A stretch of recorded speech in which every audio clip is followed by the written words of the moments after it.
Hello, everybody. I will start by welcoming you all. I am Stephanie Grilly, and I am a first-year member of the Board of Governors, and I also happen to be president of the Colorado-Yale Association. And I want to welcome you tonight. The Board of Governors, it has developed a new series that is going to be every Thursday night, 8 o'clock Eastern Time, called Must See Yale. And there are 4 different channels, and I am one of the co-runners, the showrunners for the channel, The Human Experience. And I'm delighted tonight to have as our first guest for our premiere show, Lori Laitman. I'm delighted to be here. Thank you. In a minute, we're going to listen to a little clip of Lori's most recent work. But before we do, we thought we'd have a little introduction. As I said, I'm the president of the Colorado-Yale Association, and I actually met Lori 4 years ago when she was in Denver, Colorado, for the production of her premiere opera, The Scarlet Letter. And in fact, the Colorado-Yale Association had a reception for Lori at an alumni's home. And she came with the director of Scarlet Letter, who I see is here tonight, Beth Greenberg. There was a baby grand piano, and Lori sat down at the baby grand, and she and Beth ran through the entire opera for us in what was a most memorable alumni evening. Lori was in the 3rd class of women to come to Yale in Trumbull College, class of 75. And in 76, she got her master's in music. And in fact, she came to Yale to be a flute, this is my opportunity to get to say flautist. I've always said flutist. Okay. And somewhere along the way, turned into one of the most sought after composers of operas, choral works, and art songs. And I'm going to have to put my glasses on to read this quote about Lori from the Journal of Singing. "It is difficult to think of anyone before the public today who equals her exceptional gifts for embracing a poetic text and giving it new and deeper life through music." And we will see that Lori, in fact, for those texts, has opted for, and perhaps, I mean, we'll be able to talk about it. Maybe there's something that runs through all these texts that she selects. But some of the texts that she has selected may not seem to be the most obvious ones. And she is a master collaborator, and we'll want to talk about collaboration.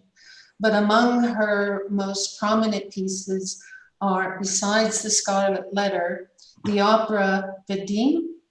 Oh, Vadim. It's a Vadim. oratorio that, Okay. yeah, Okay.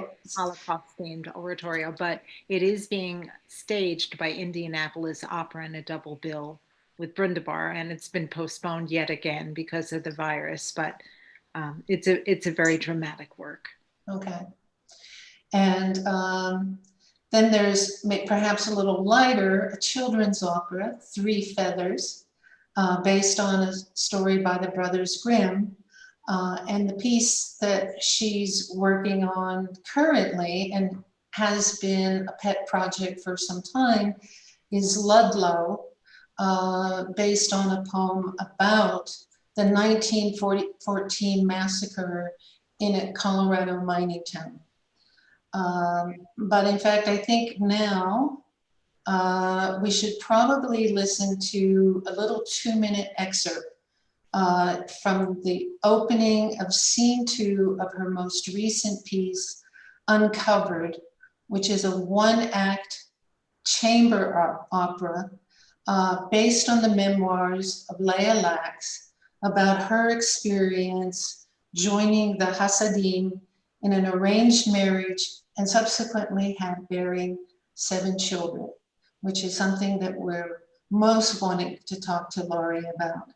And we want to thank one of the commissioners of the opera, the City Lyric Opera, for this little 2-minute clip that we're about to see and listen to.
Thank you. So, Lori, before I ask you a question, I'm gonna, Kate has put it in the chat, but feel free to put your questions in the chat. And at a certain point, we will open it up to Q&A and go through the chats, and you'll be able to ask Lori the question that you put in chat yourself. So we can start talking about a number of different things, and it seems sort of logical that we would address what we just watched. But I think we should maybe start at Lori's beginning first. And so I'm asking people to hold what you just saw in your hearts and minds, and let Lori talk to us about how you decided you were going to come to Yale to study music, and tell us a little bit about your experience at Yale and your path thereafter. And essentially, I mean, get to where we can understand why we're calling this evening Lori Laitman an accidental composer. Yes, well, I grew up in a musical family, and I started piano when I was 5 and flute when I was 7. And I always thought that I would just be a flutist. That was my whole goal, to be a professional flutist. And I went to Yale for the flute teacher, Thomas Nyfinger, who was so wonderful. Interestingly, I got into Yale off the waiting list fairly late. I was supposed to go to Vassar, where Tom Knifinger also taught. I was very determined to study with Thomas Knifinger. And then in July, which was extremely late, I think it was July, I actually have the letter downstairs in my storage room.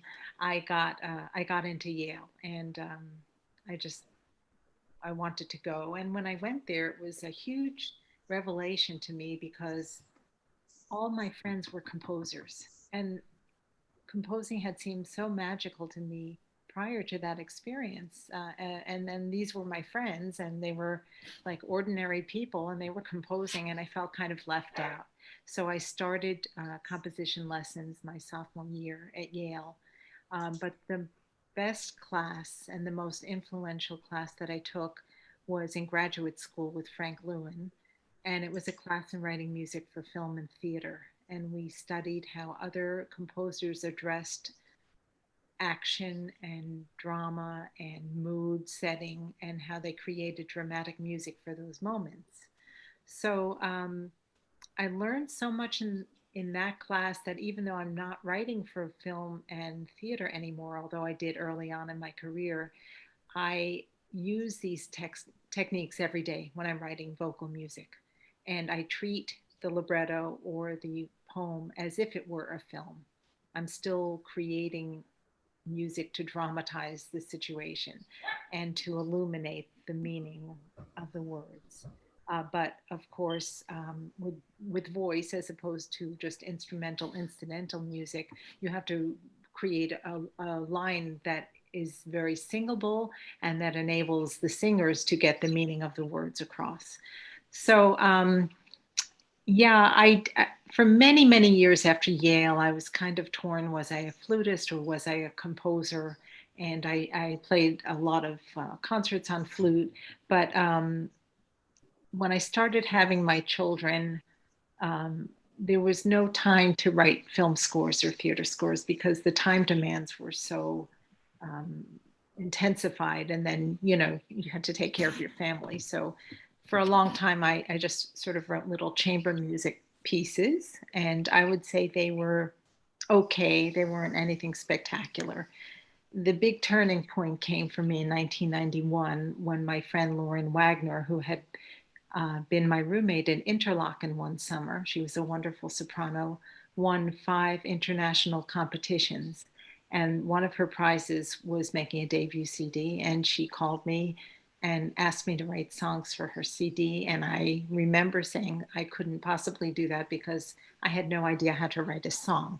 Even with all of the chamber music I was writing, I wasn't focused on voice, I wasn't focused on song at all.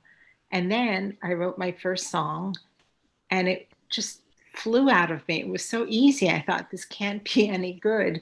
But my husband and Lauren and my former teacher, Frank Lewin, reassured me that it was indeed good.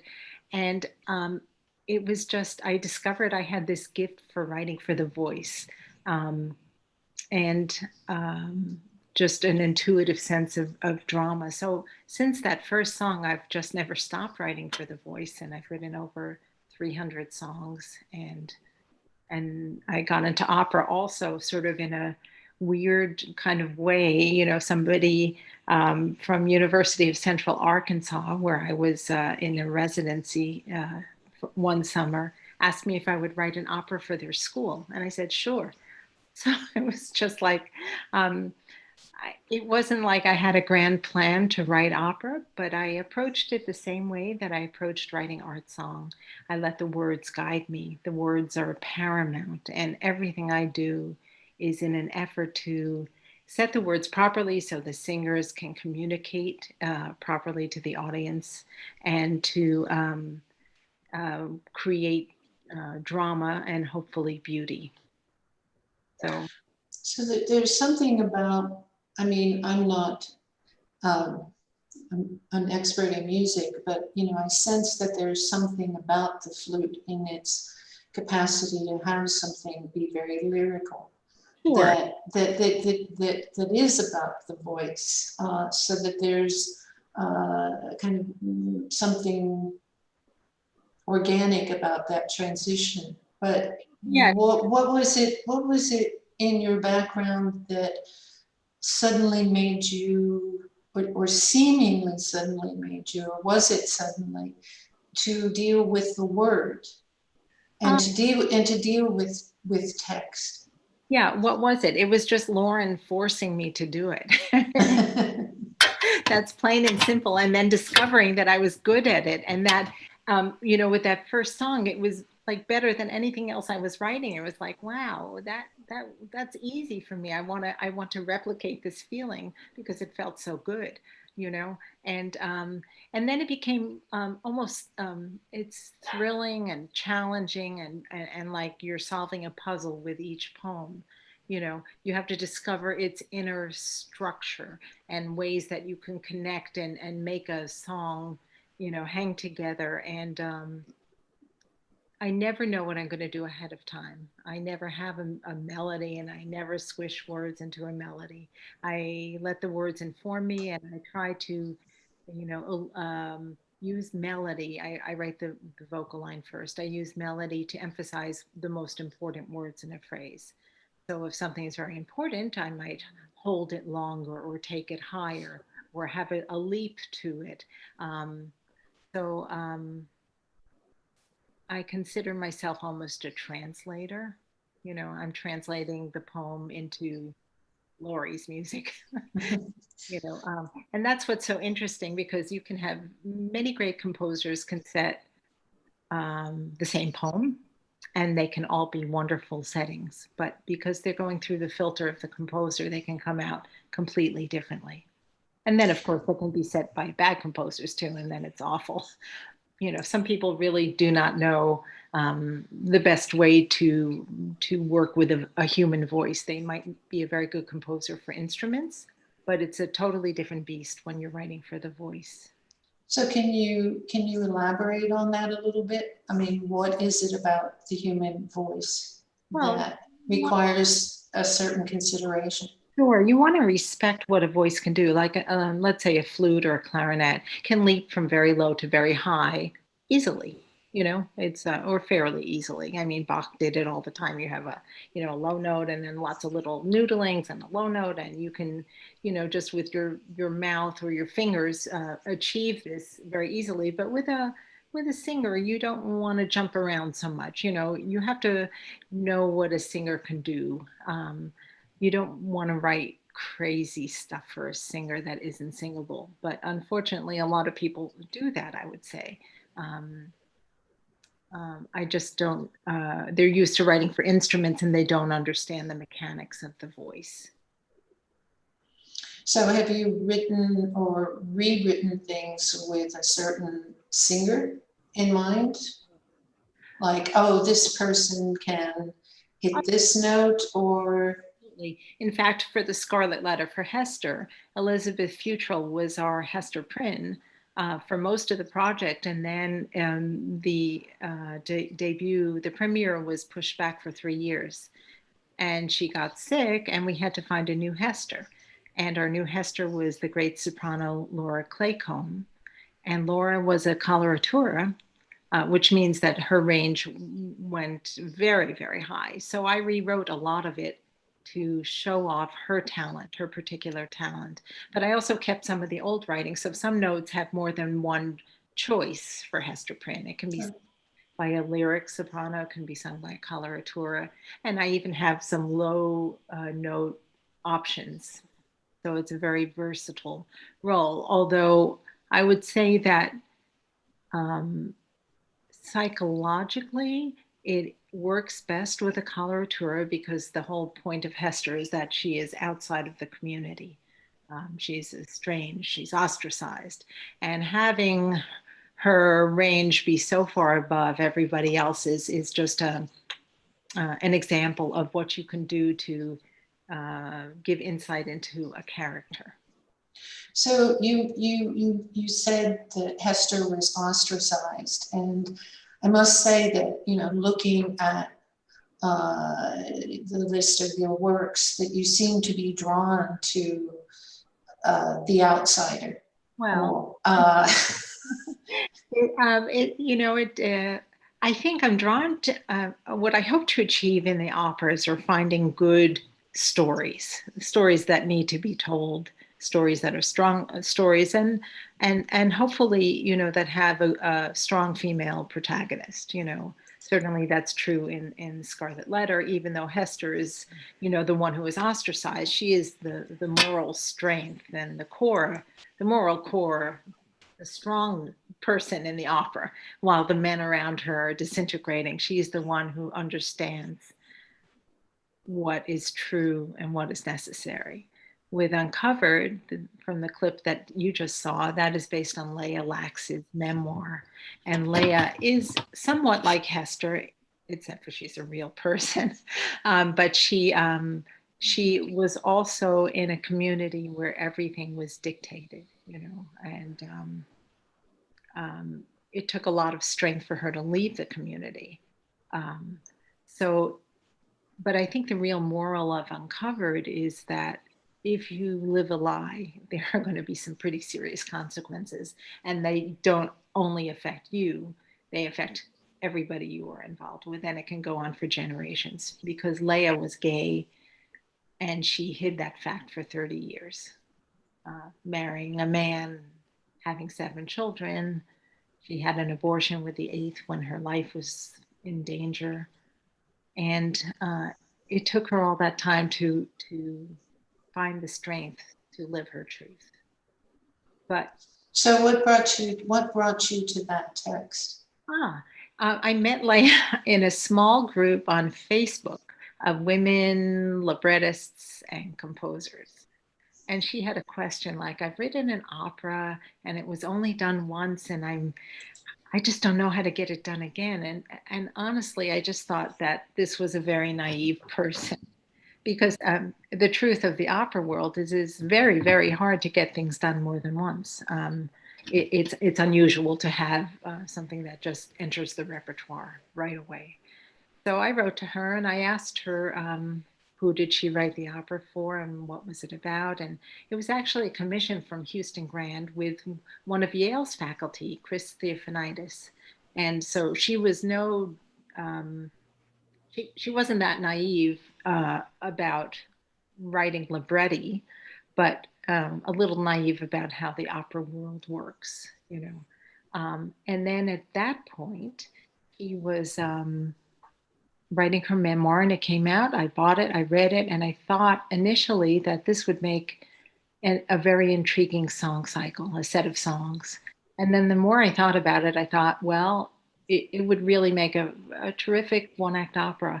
And so I wrote to her and I asked if she wanted to meet. This is when people could still meet each other. We met up for coffee in New York City when she was visiting and I was visiting. We liked each other. I asked her if she would re-envision her novel, not her novel, her memoir, as a libretto for me. And she said yes. And then the first act was a finalist for a big opera prize that's given by SUNY Potsdam. And then so I wrote the first act back in 2012, and then I put it away for several years. And then last year, I think it was last year, two universities approached me about writing an opera for them. And at that point, I had just tried to clear the decks of all of my commissions because I just wanted to finish Uncovered and I wanted to get back to finishing Ludlow, which is also in progress with a very long hiatus. And I told the universities that I would be happy to write them an opera, but it had to be this opera, and they had to co-commission it. And looked around for different commissioners as well. So it's a consortium of universities and small opera companies. And City Lyric Opera did this scene 2 from the opera. And the scene 2 is the mikveh scene where Leah goes. The mikveh is in Jewish tradition a place where women go to get purified for sexual relations. And so this is about Leah going to the mikveh, and this is the only place where she can reveal her true self to God. And it's really, I think it's probably the only opera with a mikveh scene in it. I've been lucky to work with Beth Greenberg, who is on this call, I see her pretty picture there, but she is an exceptional director, and I'm just count my lucky stars for having met her. She worked at New York City Opera for 23 years as a director, and um, she is a director that respects music and librettos, and does not wish to throw a some kind of idea that has nothing to do with the story on top of the story, like many directors, but to work organically from the story. And so Beth directed the people is directing the City Lyric, and will direct the premiere, which is going to be at Utah State. And because of the coronavirus, we have moved it from April 2021 to April 2022 in the hopes that we might be able to have a real premiere with people singing. So now that you've told us what that first scene was about, and that it was a mikvah scene, we actually have somebody who has a question about it in terms of casting. Marina, do you want to ask your question to Lori? Yes. Hi, Marina. Marina is my cousin, actually. Yeah, I saw the mikvah scene, I think a few weeks ago, and it was just incredible. And I was very impressed with the voice of the woman who played Leia. But it wasn't just her voice that grabbed me, it was her nuanced acting. She's a consummate actor. She uses her face beautifully to express emotion. You could really empathize. You could imagine what she was feeling very easily. Her face and her voice worked well together. So I was wondering how you cast for this part. And I had one other question, which was the cinematography and how it was presented was exquisite. And I was just wondering, would this be imported into a non-virtual theatrical setting? That might be a question for Beth if we can get her to chime in. But let me just say about the casting. One of the reasons I wanted to work with City Lyric Opera, which is a very tiny and very new opera company in New York, is that they are genius people at finding young singers that are kind of, I would say, unknown still, but that are amazing. They've got amazing voices and they have amazing acting skills. So I knew working with them, I didn't have to do anything. They found everybody, and I loved everybody that they found. Everybody did such a great job. Rachel Polokar was not Rachel, who was Leia, and yeah, she was great. And Rachel Bronstein was the mikveh attendant, and the voices of the water, all spectacular. In terms of the cinematography, this was actually something that caused me and Leia and Beth some great concern, because this was being shot at the end of August. And singing is one of the most dangerous things you can do during coronavirus, because it releases aerosols that go everywhere. And so for them to shoot singers without a mask was very terrifying, I'd say. But we had them build these, they weren't plexiglass, but they were some kind of plastic like booths that everybody had their own booth, and everything was disinfected, and they were shooting through that, which actually for the mikvah scene worked quite well, because it was sort of like this shimmering, plasticky, watery, thing. I don't know how that would work in a in a non-film setting. But I'm sure that Beth will figure it out. That's my job's done. Now it's everyone else's job to get it out, I can comment on the musical aspects, but in terms of other aspects, I kind of leave it up to the other experts. That's part of the collaboration. I just want to say, Beth, you are amazing. I was utterly enthralled. It was just awesome. So Lori, before I get to the next question, because we've been touching upon how what you do relies so much on collaboration. And I wonder if you could just address that in terms of, people that are, on this Zoom meeting tonight. Anything that you might want to share as to tips for collaborating, whether it's music or, working with people in whatever capacity? Yeah, try to work with great people. Starting with, like if you're a composer and you're doing art songs, look for the best texts that you can. I mean, don't try not to use bad poems. Sometimes you have to use a bad poem, but you can still make a great song out of it. But I've been again so fortunate to work with all of my librettists, Dana Gioia, David Mason, and Leah Lax, because they are all exquisite word people with clear dramatic senses, and they understand, like for a libretto, you don't want too many words. I think this is a problem with many young librettists. There's just so much that's thrown out. It's better to have less so that the music can do more. And so for art song, it's a very sequential collaboration. I take a poem that's already out there. I get my permission for the poem if it's not in the public domain. And then I'm not really collaborating with the poet in any sort of back and forth way. I'm interpreting the poem comes out, and it's my baby with the poet, you know. Um, Hopefully, if the poet's alive, they're very happy. It's always a joy for me to call my poets and sing to them over the phone. And if I can make them cry, I get very excited, because they're overwhelmed. And I try to please them. I try to please myself and try to please the singer. I want everyone to be happy. So there's the rest of the collaboration, and that is with the performers, the singer, the pianist, if it's not a pianist, the other instrumentalists.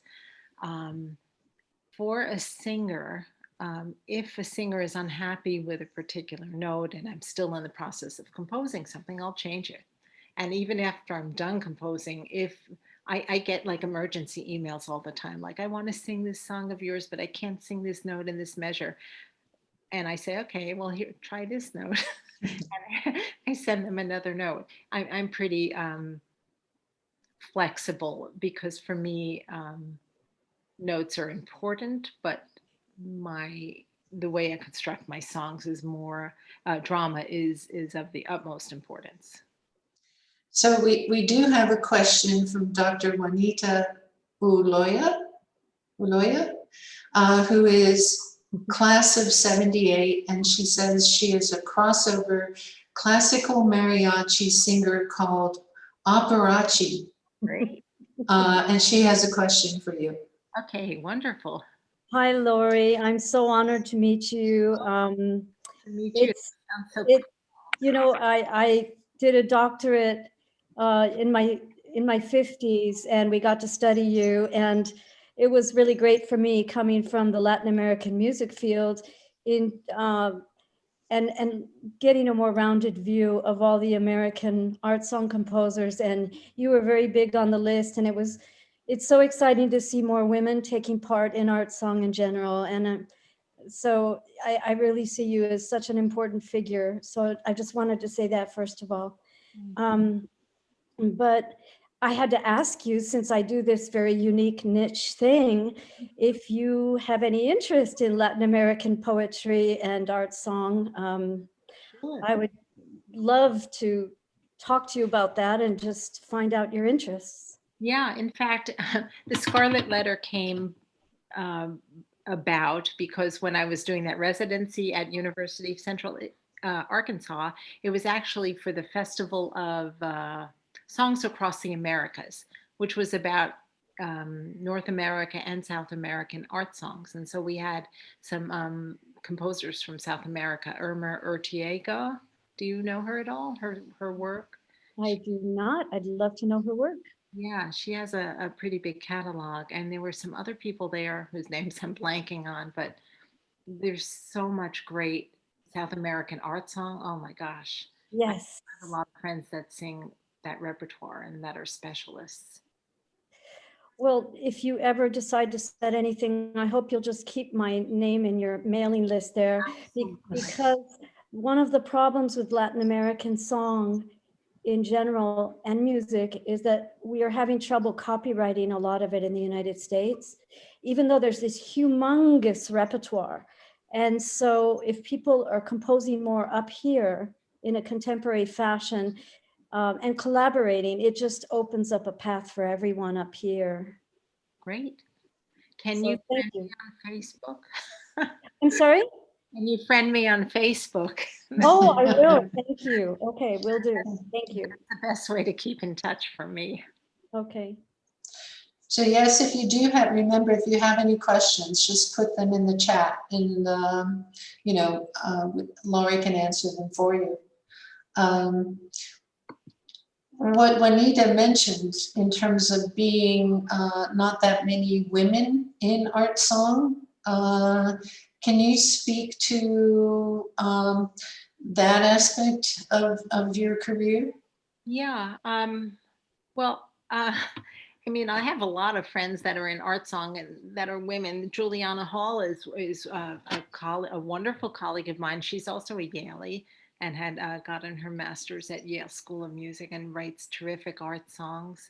Um, um, but I guess, I wasn't writing art songs when I was at Yale. It's only much later that I was doing that. Um, I did have composer friends at Yale that were women, and it just never, I don't know, I just always did my own thing. So it never bothered me that much. I didn't think about, oh, I'm a woman or whatever. I just was me doing my own thing. I think there are plenty of women, great women composers out there. Probably there's more awareness now than there was certainly when I graduated from Yale about opportunities, making opportunities for women and for Black composers and more diversity, which is really great. And I think there is more awareness. And in fact, I'm doing this new initiative with other composers, including a classmate of mine from Yale, Anthony Davis, who just won the Pulitzer last year for his opera on the Central Park Five. And Anthony and I and several other composers are mentors to a crop of talented young Black composers. This is the premier year of mentoring composers for doing art song. And this year we're focused on Black composers. I don't know what we're going to focus on next year, but people are trying to make opportunities, I would say. It must be rough. I mean, when we talked, you mentioned that, the performers right now are really hurting.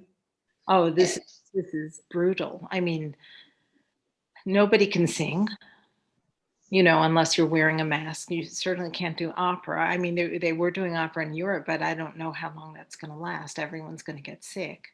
All of my opera performances starting from last spring were postponed to originally this year, and now they're being postponed again.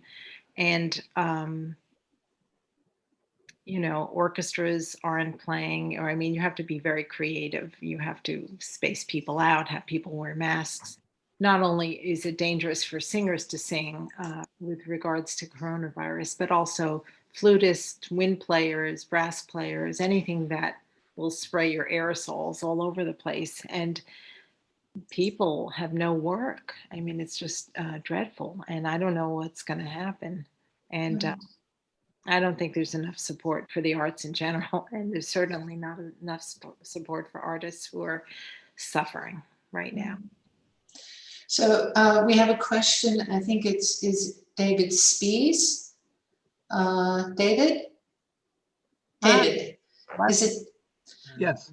You have a question about Ludlow? Yeah, Lori, I was wondering if you could go into more about what drew you to Ludlow. I'm a member of 2 unions, and I know there's a number of people actually out there that would be very interested in this work. And if you could maybe talk about your interest in this subject and what drew you to it and where you think you might take it. Well, the reason I'm interested in it because my collaborator, David Mason, who wrote the libretto for Scarlet Letter, spent years writing his verse novel, Ludlow, which is just an amazing work. Again, I had the same sort of feeling when I was reading his novel that I did when I was reading Leah Lax's memoir. It's just like I was moved to tears. And David I had already worked with and had a history with. So again, I think originally we're going to be writing the opera for the University of Central Arkansas that had commissioned Scarlet Letter before it went to Denver. And then they didn't get their funding. And so I wrote the first act. Dave turned it into a libretto for me. That was the first thing, which took him about 2 years. And then I wrote the first act. But you know, when you write an opera that is that large and that is such a big story, it's not only, it's an interesting story because it's not only about the 1914 massacre, you know, of the women and children and the coal mining town.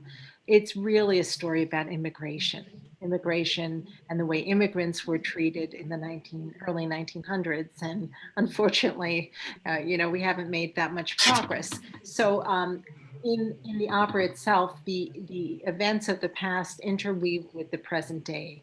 And there is the character of the poet who is actually my poet, David Mason, who's in the opera as somebody who can see the past, they can't see him. And it was a huge challenge to merge the two different time periods, you know, in music. Um, and then, so I wrote the first act back in 2012, and Beth had directed the first act at University of Colorado at Boulder during the summer. And then I thought, I'm not going to write the rest of it because I want somebody to commission it. Nobody's commissioned it yet. Now at this point, it's 8 years later. I had a lot of work I've written in the last 8 years, but now I want to get back and finish Ludlow. And I kind of feel like I'm in the Field of Dreams movie. Like if I write it, they will come.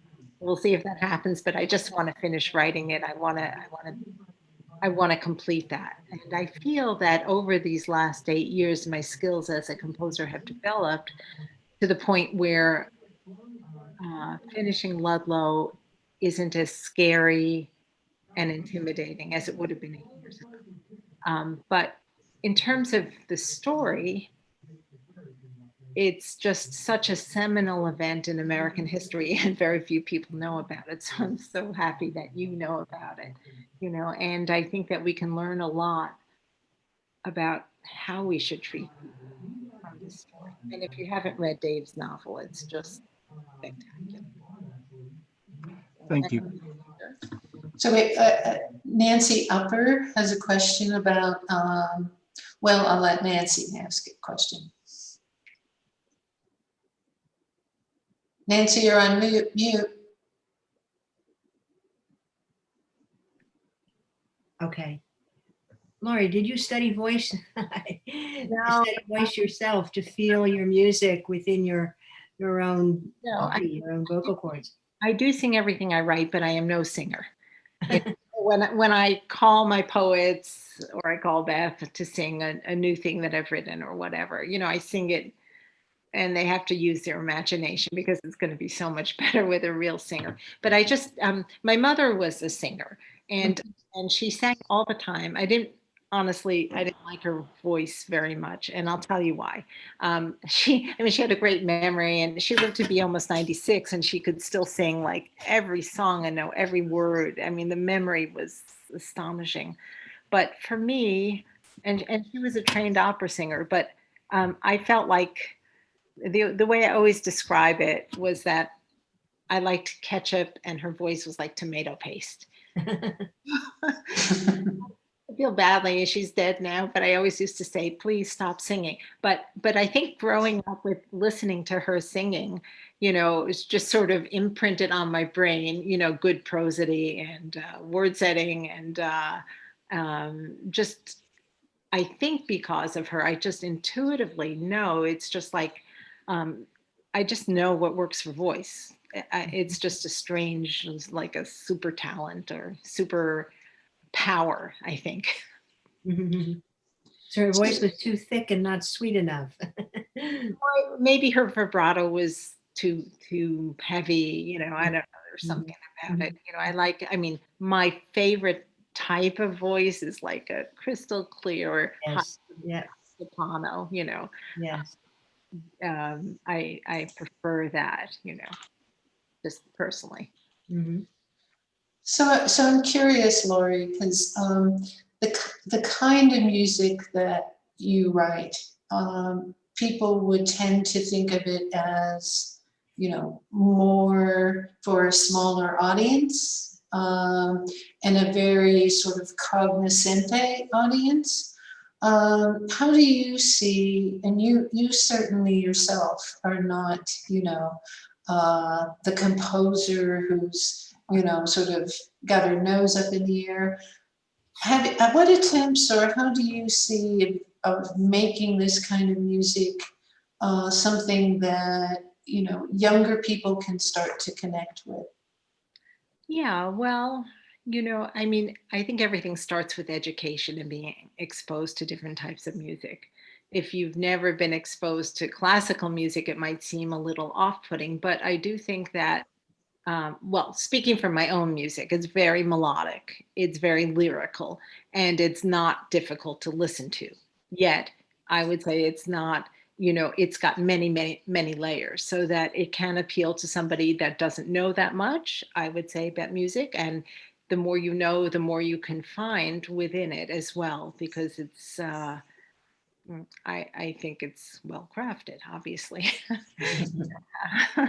So I think anybody that, well, for kids, I would say that I know that they like my opera, The Three Feathers. They like it because it's got a great story, and there's a princess, and she has to go to the underworld, and she meets a giant frog, but it's also there are three goals that she has to accomplish, and so each time she falls into the underworld, the kids get very worried, but it's very delightful, and I think if one of my dreams would be to start an art song channel, where you either had a Cartoon Network with art songs or art songs that were made into videos, and Lyric Fest of let's see if I can find this here. Lyric Fest of Philadelphia has been doing this during the pandemic, turning I'm just going to see if I can get a link,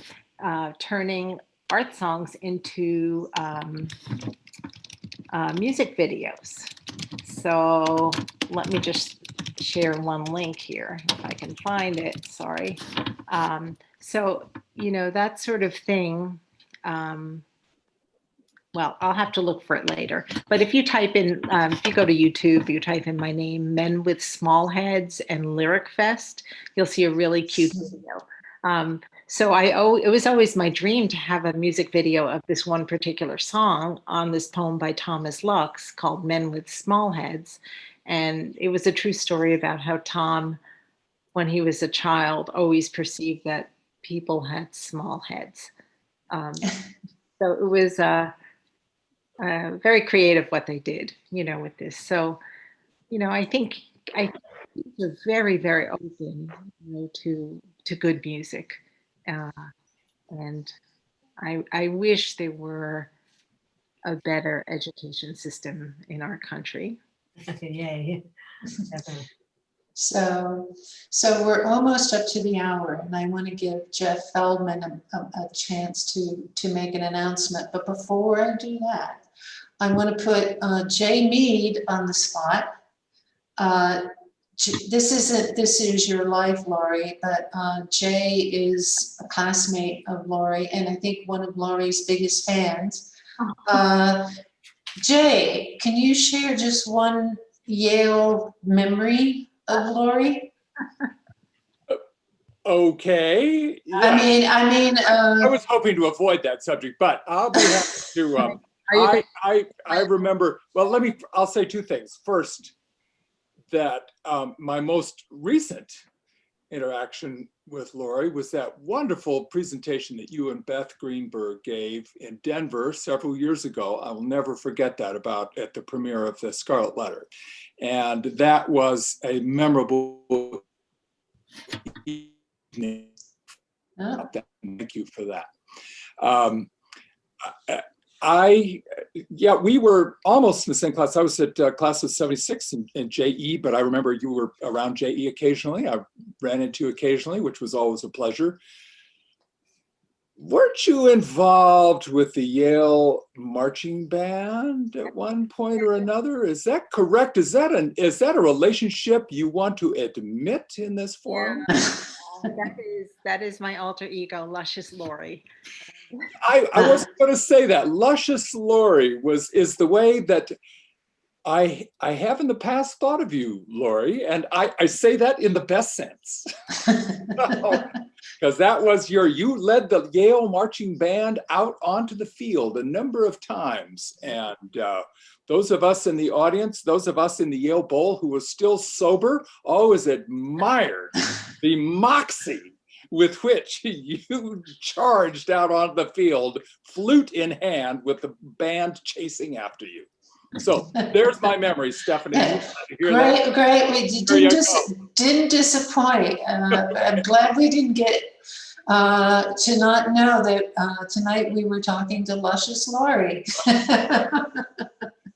So thank you, Lori. I'm going to hand it over to Jeff before we say our final goodnight, because Jeff has an announcement, I think, about next week's show. Thank you, Stephanie, and Lori's great show tonight. So I appreciate you putting it together, and I want to thank everyone for joining. So just a couple of quick points. So I'm Jeffrey Feldman, 95 SOM, and I'm on the board of governors as well, and co-chair the Alumni Committee, which is really driving all these shows. And I just want to mention this to you because we have 4 running shows. As Stephanie said, every Thursday at 8. So now you have something to do every Thursday at 8. You can go back to binging Netflix as soon as we're done. But you get to see people, you get to learn something interesting, you get to grow your Yale family, and it's really been a special time. So just to mention, on a rolling basis, we have a show called Career Pivots. We have a show called The STEM Report, which is the one I'm doing next week, we'll mention. This is called Human Experience, and we have one called Life and Personal Growth.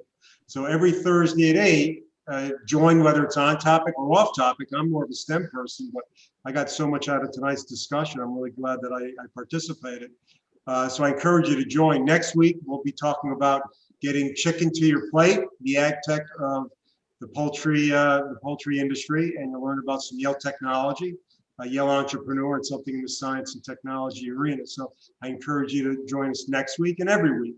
Your thoughts and comments are welcome. We're looking for this to grow and be something new and unique within the Yale framework. For those of you old enough, you remember back in the 90s, NBC had Must See TV. So we've created Must See Yale, and there's a lot people have to say. You can be a guest if you feel you want to participate in that way. Let us know, and we'd love to have you. I would like to mention too, Steve Bloom, put you on the spot a little bit, because there are ways we can communicate in a new platform called Cross Campus. Maybe Steve, you want to take 10 seconds on that, and then we'll give it back to Stephanie to wrap up. But thanks again for everyone for showing up. I hope to see you next week. Steve? Sure, I will put in the chat box just before we wind up right now, how you can join Cross Campus. Cross Campus is an online community with 15,000 members of the Yale community on board already, many of whom, by the way, have mentioned music as an area of interest, just to tweak your appetite. So I encourage any of you who have not yet joined Cross Campus to do so, and you can find other Yaleys, probably people you never would have otherwise found. So I hope you'll do that. I'll put the link and so forth in the chat right now. Thanks, Jeff. So Lori, I want to thank you for your generosity and graciousness and sharing with us tonight. And I actually am going to cut it short and maybe let us go just a few minutes over because Kenneth Kaufman has appropriately said that Beth Greenberg's name has come up many times this evening, and she is here. And Beth, I wonder if you can sort of sign us off with some insight, memory, comment about what it's like to collaborate with Ms. or Luscious Lori, as she is known at Yale. Well, she's what can I say? From the moment I first heard Lori's music, I knew she had the gift of what opera and music and vocal composers have and need, and that was clear to me. And that was what, 11 years ago, and it's just been just a great collaborative friendship and professional relationship all along. And she's a wonderful collaborator, very easygoing. She's probably the hardest working person I've ever met in my life. Writing an opera, as you can imagine, is a very large task, not only to write it, but then to have to go through the next step of orchestrating it, which is taking it to another level, which for even a 60-minute work could be 6 months worth of work to do that. There are many opera composers who are very successful who don't do that. Leonard Bernstein was one. He didn't orchestrate his own works. He probably didn't have time. And there are some people writing today who don't do it, but it's another layer of composition that composers do and use to create more insight into the story and the character. And Lori uses that orchestra actually as another character sometimes as well.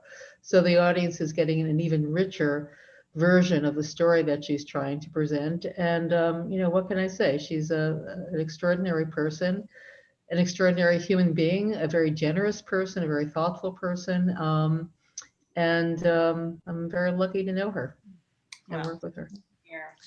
And we're lucky.